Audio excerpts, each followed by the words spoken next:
Now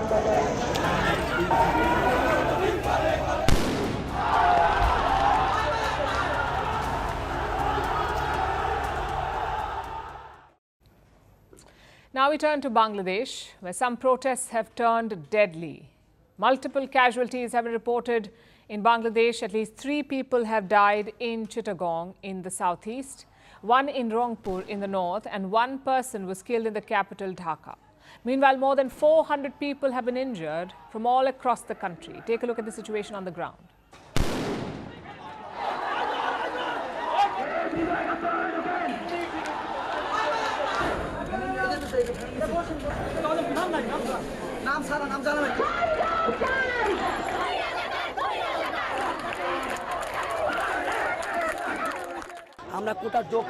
We demanded rational reformation of the quota system.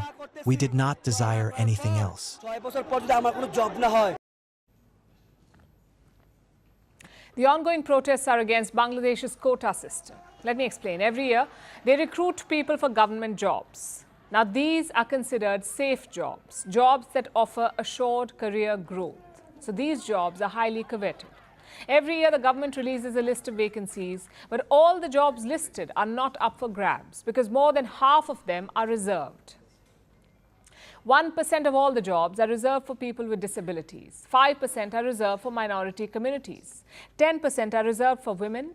Another 10% are reserved for people from underdeveloped districts in Bangladesh. So that's 26% of the jobs reserved. But that's not all. The largest reservation is for freedom fighters, the people who fought to liberate Bangladesh from Pakistan back in 1971. 30% of all jobs, all government jobs are reserved for these people, for their children and their grandchildren. When we add this to the other reservations, the total comes to 56%, meaning 56% of the government jobs in Bangladesh are reserved. They're not open to the general public. And this is why the students are angry. This is why they have been protesting.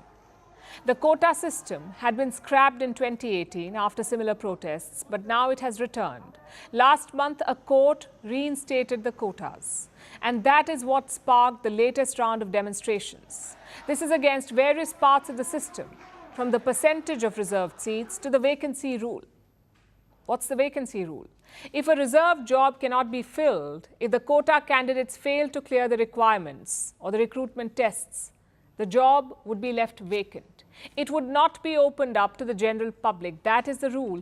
Even if there weren't enough reserved candidates applying, the vacancy remains. But it's not given to the general public. And remember, these jobs are much sought after. So these wasteful vacancies also riled up the people. They have been protesting for weeks now, even after another court order. The quota reinstatement was paused last week by Bangladesh's Supreme Court. It has put the reservation policy back on hold, at least for a month. But this did little to calm the protesters. In the last 2 days, the situation came to a head when Prime Minister Sheikh Hasina weighed in. She took a dig at the protesters. She used the word Razakar while talking about the protests. And this did not go down well with the protesters because Razakar is a taboo term in Bangladesh. It describes the people who collaborated with Pakistan during the 1971 War of Independence. It effectively means traitors, Razakar. So when the protesters heard this, they were enraged. They took to the streets and chanted slogans.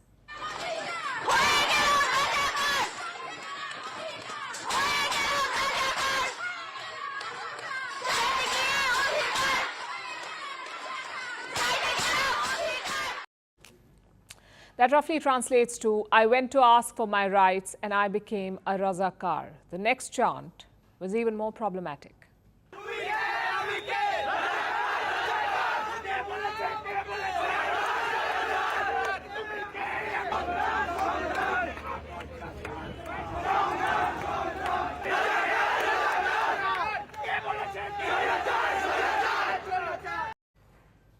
They're saying we are Razakars, the government has said so.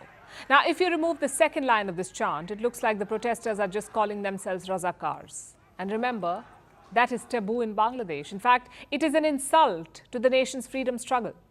So you can imagine the reaction. There was a lot of anger from politicians who only heard the first part of the chant. What followed was a wide range of condemnations and threats. But the worst was this. From the General Secretary of Pakistan's ruling party, he said that the party's student wing would make the Razakars pay. Not the police, not the military, but the ruling party's student wing. This threat was issued yesterday, and that's when the violence escalated. We were rallying, and suddenly the ruling party student wing attacked us in front of Bijoy Ekattor Hall first. Then we were coming towards the Vice-Chancellor's house when we were stopped there. The Chhatro League ruling party student supporters again attacked us from behind. They were hitting heads in a targeted way. Bangladesh's Quota protests have entered a violent new phase. No side seems ready to back down, and the bodies have started to pile up. We hope that the situation de-escalates and cooler heads prevail.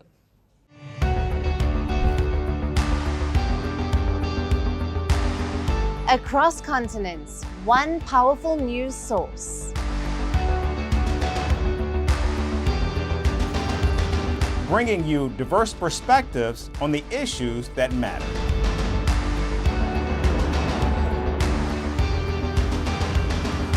We go beyond the boundaries to give you that little extra about every sporting moment.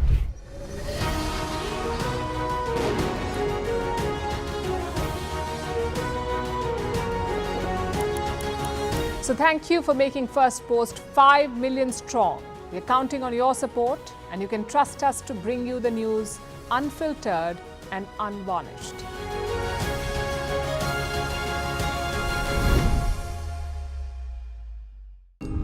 As the world warms, nature's sentinels will rise.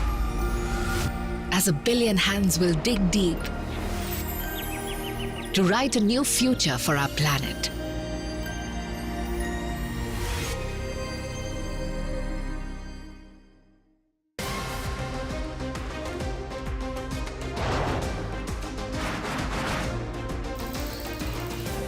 On the show today, the T20 World Cup bandwagon has moved across to the West Indies. What can you expect from this?